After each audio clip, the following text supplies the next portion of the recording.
आज भारत ने अपने पूर्व प्रधानमंत्री और वैश्वीकरण और उदारीकरण के जनक भारत के लिए डॉक्टर मनमोहन सिंह को खो दिया है। वो भारत के चौथे सबसे लॉन्गेस्ट सर्विंग पीएम रहे।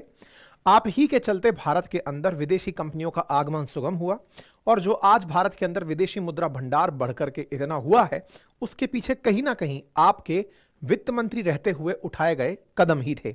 आज पूर्व प्रधानमंत्री डॉक्टर मनमोहन सिंह को इसलिए याद किया जा रहा है क्योंकि आपने भारत में 10 साल तक का कार्यकाल, यानी कि 2 बार का जो अपना कार्यकाल प्रधानमंत्री के रूप में था, उसे इस कदर निभाया कि उनके भी रिफॉर्म्स और उस दौर के कालखंड को तो आज याद किया ही जा रहा है, क्योंकि आपने कल रात को गहरी अंतिम सांस ली। मेरे प्यारे साथियों, आज का सेशन निश्चित ही जिसके चले गए उनके प्रति श्रद्धांजलि अर्पित करने का तो है ही, साथ में उनके द्वारा इस देश को किए गए या इस देश के साथ इस देश को दी गई जो भी अपने कार्यकाल के अंदर उपलब्धियां थी, उनको भी याद करने का समय है। तो उसी क्रम में आज मनमोहन सिंह जी की जो जीवनी है उसको याद करते हुए आज के सेशन को लेकर हम आगे चल रहे हैं। आपका जन्म 26 सितंबर को हुआ और दिसंबर 26 2024 को आपने आखिरी सांस ली। दुनिया में, मतलब भारत में, अगर लॉन्गेस्ट सर्विंग पीएम की बात की जाती है तो चूंकि पीएम मोदी का कार्यकाल अभी चल ही रहा है, तो उस क्रोनोलॉजी में आप चौथे नंबर पर आते हैं। यानी कि भारत में आपने 10 साल 4 दिन तक प्रधानमंत्री का पद संभाला। आज की सुर्खियां इस बात की गवाह हैं कि आपने निश्चित ही सुर्खियों में जीवन जीते भी और जीने के बाद भी जगह बनाई है। साथियों, एम्स में रात 9:51 पर आपने अंतिम सांस ली, आपका निधन हुआ और इस समय पर बताया गया कि उन्हें कुछ स्वास्थ्य संबंधी दिक्कतें थी।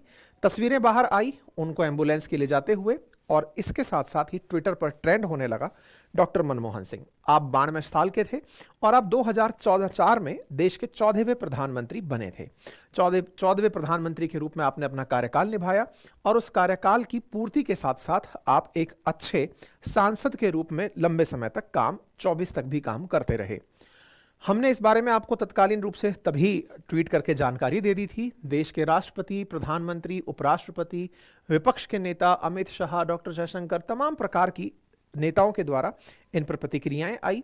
भारत की टीम जो इस समय ऑस्ट्रेलिया में खेल रही है वो भी आज काले पट्टे के साथ है और साथ ही साथ आज भारत में 7 दिन का राष्ट्रीय शोक घोषित किया गया, जिसके साथ भारतीय जो राष्ट्रीय ध्वज है वो आधा झुका रहेगा राष्ट्रीय शोक के चलते। ऐसे में आज के सेशन में हम पूर्व प्रधानमंत्री मनमोहन सिंह जी के बारे में जानेंगे। आपका जन्म 1932 में अविभाजित भारत में हुआ। आप पाकिस्तान के कब्जे वाले पंजाब से थे, वहां से आप अपने परिवार समेत भारत आ गए थे। प्रारंभिक शिक्षा आपकी पंजाब विश्वविद्यालय में हुई, वहां से इन्होंने स्नातक और स्नातकोत्तर की पढ़ाई की और उसके बाद आप कैम्ब्रिज विश्वविद्यालय से पीएचडी करने चले गए। इसके बाद आपने ऑक्सफोर्ड विश्वविद्यालय से डीफिल की उपाधि प्राप्त की।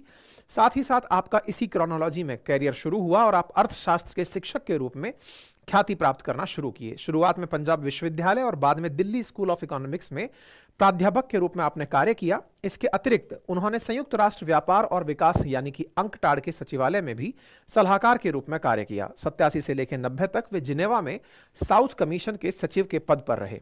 आपकी उपलब्धियों की फहरिस्त काफी लंबी है, लेकिन इस फहरिस्त में जिसे देश सबसे ज्यादा याद करता है वो 1991 का कार्यकाल है। उससे पहले भी आपने अपने स्तर पर सेक्रेटरी टू फाइनेंस मिनिस्ट्री काम किया था, director of reserve bank of India काम किया था, हेड ऑफ प्लानिंग कमीशन काम किया था, साथ में ही economic adviser to the prime minister of India काम किया था। 1991 में जब आपको फाइनेंस मिनिस्टर बनाया गया, उससे पहले उन्हें इस बात की जानकारी नहीं थी। कहते हैं कि उस समय वो विदेश यात्रा से लौटे थे, उन्हें इस बात की जानकारी नहीं थी कि उन्हें प्रधानमंत्री बनाने की प्लानिंग चल रही है, वित्त मंत्री बनाने की प्लानिंग चल रही है। उन्हें एक टेलीफोन आया और उसके बाद यह निर्णय हुआ कि आपको वित्त मंत्री की शपथ लेनी है। 1991 का काल भारत के लिए आर्थिक मंदियों से भरा काल था और उस काल के लिए ही इन्हें आज सबसे ज्यादा याद किया जा रहा है। वर्ष 1991 में इनकी जो उपलब्धियां हैं उनके बारे में कहा जाता है कि देश उस समय एक ऐसे दौर से गुजर रहा था जिस समय फाइनेंसेस बहुत बुरी तरह पिटे हुए थे। इकोनॉमिक क्राइसिस का समय था।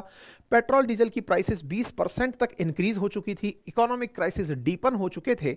भारत के अंदर इतना ही पैसा था कि बस वो कुछ हफ्ते का पेट्रोलियम क्रूड मंगा सकता था, क्योंकि गल्फ वॉर शुरू हो गया था। गल्फ वॉर के चलते जो भारतीय श्रमिक बाहर काम कर रहे थे वो भारत के लिए पैसा नहीं भेज पा रहे थे। साथ ही साथ में तेल हमें महंगे दामों पर मिल रहा था। America, Saudi, gulf, Iraq, Yemen, Iraq सब युद्ध के अंदर कहीं ना कहीं से शामिल थे।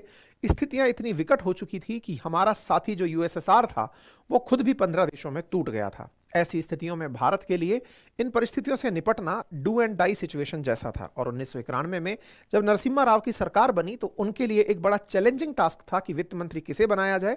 तो ऐसे में उन्होंने वित्त मंत्री के रूप में जिनका नाम सजेस्ट किया उनके स्थान पर, क्योंकि वो तैयार नहीं हुए, एक व्यक्ति जिनका बहुत ज्यादा जिक्र है न्यूज कटिंग्स में, उनका नाम था कि उन्हें पीसी अलेक्जेंडर से जब पूछा गया कि किसे बनाया जाए तो कहा गया कि आईजी पटेल साहब जो हैं उन्हें वित्त मंत्री बनाया जाए। लेकिन आईजी पटेल के स्थान पर मनमोहन सिंह जी बनाने की तैयारी की गई, क्योंकि आईजी पटेल साहब अपनी माता जी के स्वास्थ्य के चलते तैयार नहीं हो पाए।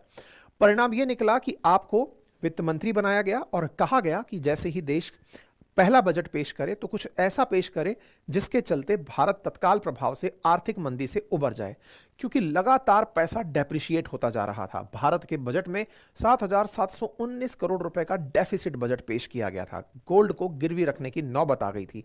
ऐसे में इनका वित्त मंत्री बनाना बड़ी सारी उम्मीदों के साथ भरा हुआ था।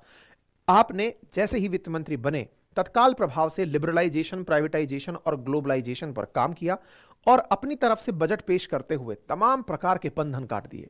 उन बंधनों में आपने अर्थव्यवस्था को दुनिया के लिए खोल दिया। सबसे पहले सीमेंट से लेकर बाइक तक हर क्षेत्र के अंदर जो भी ओपननेस थी वो ला दी गई। हालात ये कर दिए गए कि जो कस्टम ड्यूटी थी उसको घटाकर 150% कर दिया, 220 की जगह।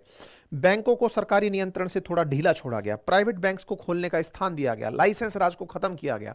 केंद्र सरकार ने कहा कि जिनको भी काम करना है वो काम करे। भारत के इस खुलेपन का दुनिया ने स्वागत किया और जब खुलेपन का दुनिया ने स्वागत किया तो भारत में बहुत अच्छे तरीके से फॉरेन डायरेक्ट इन्वेस्टमेंट आना शुरू हुआ। और उस फॉरेन डायरेक्ट इन्वेस्टमेंट को ही आज के समय पर सबसे ज्यादा याद किया जा रहा है, क्योंकि देश की तरक्की में जहां 1991 में $1 बिलियन का फॉरेक्स था, आज हमारे देश में $650 बिलियन का फॉरेक्स है। उन्हीं के प्रयासों से आज देश में आईटी, टेलीकॉम, सिविल एविएशन ने जबरदस्त ग्रोथ अर्जित की है। जहां 1991 के आंकड़े $1 अरब के हैं, वहां 2024 में $652 ट्रिलियन का बिलियन का भारत के पास फॉरेक्स है, विदेशी मुद्रा भंडार है। भारत की 30 वर्षों की जीडीपी अगर देखी जाए तो उसकी ग्रोथ भी लाजवाब रही है। मनमोहन सिंह जी ने अपने कार्यकाल में 2004 से लेकर 14 के रूप में प्रधानमंत्री के रूप में भी कार्य किया और इनका प्रधानमंत्री बनना भी किसी कहानी से कम नहीं है। कहते हैं कि सोनिया गांधी जी जब 2004 के लोकसभा इलेक्शन हुए तो एक लीडर के रूप में निकलकर आई, उन्हें प्रधानमंत्री बनना लगभग तय था। लेकिन इसी बीच में राहुल गांधी जी ने अपनी माताजी को यह कहते हुए रोका कि आज से पहले गांधी परिवार से जो पीएम बने हैं उनको लोगों ने मार दिया है। इंदिरा गांधी जी और राजीव गांधी जी दोनों का असैसिनेशन हुआ था। मैं अपनी मां को नहीं खोना चाहता, इसलिए सोनिया गांधी जी को पीएम बनने से रोका गया। यह कहते हुए सोनिया गांधी जी ने पद पर ना बैठने के लिए पार्टी कार्यकर्ताओं को कहा कि मैं पद पर नहीं बैठूंगी। तो लोगों ने तुलना महात्मा गांधी जी से करते हुए कहा कि महात्मा गांधी जी भी इस तरह से सरकार में शामिल नहीं हुए थे, लेकिन उनके पास नेहरू थे। तो इस पर सोनिया गांधी जी ने अपनी तरफ से मनमोहन सिंह जी का नाम आगे बढ़ाया और कहा कि मेरे पास मनमोहन सिंह जी हैं, इन्हें प्रधानमंत्री बनाया जाए। मनमोहन सिंह जी प्रधानमंत्री बनते हैं, सक्सेसफुली अपने 5 साल कार्यकाल के पूरे करते हैं। दोबारा पार्टी चुनाव में उतरती है, लेकिन इस बार मनमोहन सिंह जी प्रधानमंत्री बनने से इनकार कर देते हैं। कहते हैं कि यदि पिछली बार से ज्यादा सीटें आएंगी तो ही मैं प्रधानमंत्री बनूंगा, और हुआ भी यही। दूसरी बार चुनाव हुए और आप फिर से प्रधानमंत्री बन करके आए, यानी देश ने उनकी नीतियों को पसंद किया। लेकिन इनका जो सेकंड कार्यकाल था वो काफी अच्छा नहीं रहा। कहते हैं कि आपके सेकंड कार्यकाल में बहुत सारे घोटाले उजागर होने लगे सरकारों के द्वारा।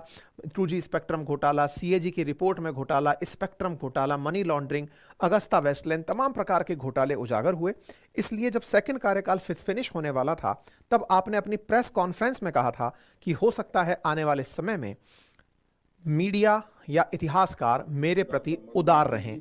यह अपने आप में एक बड़ी बात है। 8 अगस्त 2023 को आप संसद में आखिरी बार देखे गए। आप वोट करने के लिए उपस्थित हुए, जिसके लिए इन्हें आज भी याद किया जाता है।